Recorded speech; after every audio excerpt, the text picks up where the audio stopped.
All right, your STEM kit is going to go with Last Day Blues. It was written by Julie Danberg and is illustrated by Judy Love. And it says everyone gets the blues sometimes. It's hard to say goodbye at the end of the year. I will miss you all dearly. So let's go ahead and read the Last Day Blues. The kids nodded in agreement. I'm going to miss my friends, said Shannon. I'm going to miss Daisy, said Dan. I'm going to miss chocolate milk and pizza for lunch, said Joe. Everyone felt a little blue thinking about the last day of school. Even Daisy. Look at all those kiddos. The afternoon recess, the students talked and hung out at the jungle gym. Mrs. Hartwell said she's going to miss us, said Alexandria, swinging from the bar. We should get her a present to cheer her up, said Eddie, hanging from his knees. But what could we get her? I could give her the rest of my sandwich. It's my mom's bologna special, said Josh. Or a coffee cup, or a new pen, the kind with feathers and beads. The students thought and thought, but couldn't come up with one single idea that they all agreed on. We'll think about something tomorrow, Eddie assured them, as everyone lined up in the water fountain. On Tuesday, before the Friday that was the last day of school, Mrs. Hartwell read the final page in her last Read Aloud book. I'm gonna miss circle time, said Miss Hartwell. I'm gonna miss science, said Emily. I'm gonna miss seeing Mrs. Hartwell wear her safety goggles during science, Jack said and giggled. And just before they all got too sad, Mrs. Hartwell put on her goggles one last time, just for fun. Last Day Blues. Look at all those people. On Monday morning, before the Friday that was the last day of school, Mrs. Hartwell took attendance. She sighed as she called out after the last name. I'm going to miss all of you, she said. We definitely need to cheer up Mrs. Hartwell, Andy said during recess as he jumped on the swing. Any ideas about a present? Eddie said. Nope.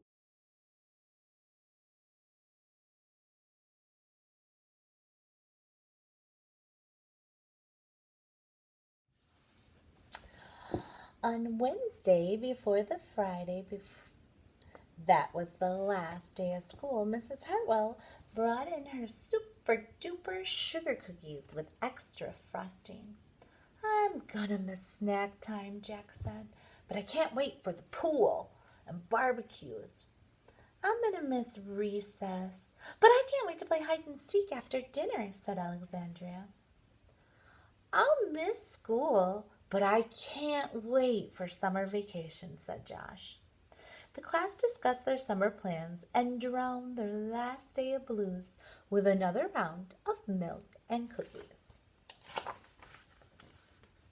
I don't know whether to be happy or sad, Andy said as they arrived at the jungle gym.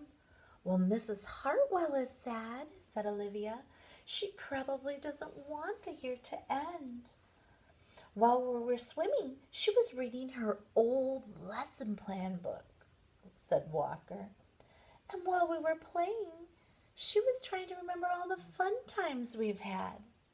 And that's when an idea zip-zapped and zinged into Eddie's brain.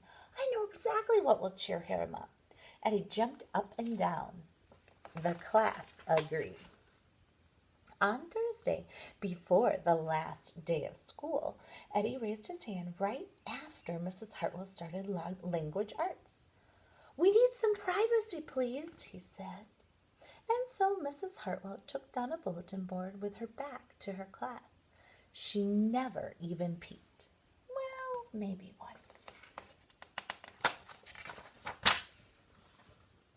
On the morning of the Friday, that was the Friday of the last day of school, the children dashed into their classroom. They snapped up the shades for the very last time. They did their chores for the very last time.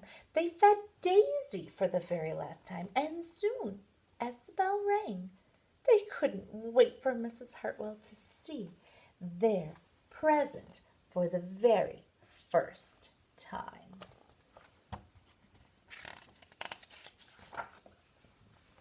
Look at that, boys and girls. The last day of school makes us so blue. We'll miss recess and pizza and reading too. We'll miss Daisy and cookies and friendship true. Snack time and science and learning new. We'll miss spelling bees for our test review and groundhogs that play peekaboo. The year's been great, a big wahoo. There are so many things to miss, it's true. But most of all, what we'll miss is you. Look at all their artwork. Isn't that sweet? Later, during recess, Eddie said, I think Mrs. Hartwell liked our present. I just hope it helps, Margaret said. Poor Mrs. Hartwell, they all said sadly. Teachers must hate the last day of school.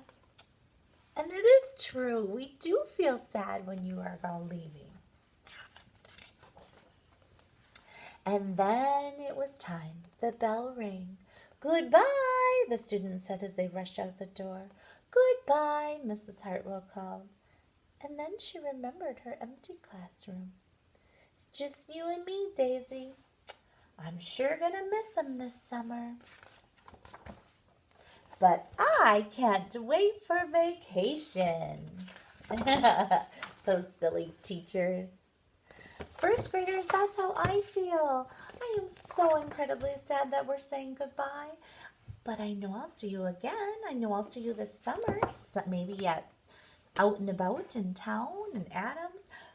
But I'll see you in the fall time too at AFE, where we're all going back to start our new school year. Boys and girls, for your STEM kit today, the fun you get to have is this. They wanted you to make your own memory book. So let's look through it. It's going to be so fun for you.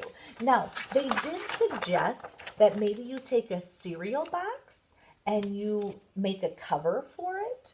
Mrs. Moore put on this cover because I didn't know if you wanted to get the cereal box. But if you do want to make it more STEM-like, they said you could put a cereal box over it and then put yarn on this side to kind of bind it all together. But look at what they have you doing. The first page is all about, it says me. So they want you to draw your picture, put how old you are, your favorite color, your birthday, your best friend, your hobby. And then down here, all your favorite things. Listen to them. Your favorite food, your favorite song, your favorite movie, your favorite sport, your favorite TV show. Here you can write all about your friends. On this page, you can write all about your teacher. Let's see, a few of my favorite things. You probably will say books, coffee. Oh, and then there's something your teacher always said. I was thinking about this. Remember, sharing is caring. Kindness is best. You got it. On this page, it says all about my classroom. So you might draw your classroom. All about your school day and learning. This book goes on and on. It can keep you busy for many days. Talks about your best books you've read. What you want to do this summer. That's always fun to think about. And what you're going to do next year in 2nd grade. And you might even want to write yourself a letter and talk about it. And then at the end of 2nd grade, read it. First graders, Mrs. Moore's memory book is kind of for you to think about and know what is happening next and where you're going. Enjoy your day.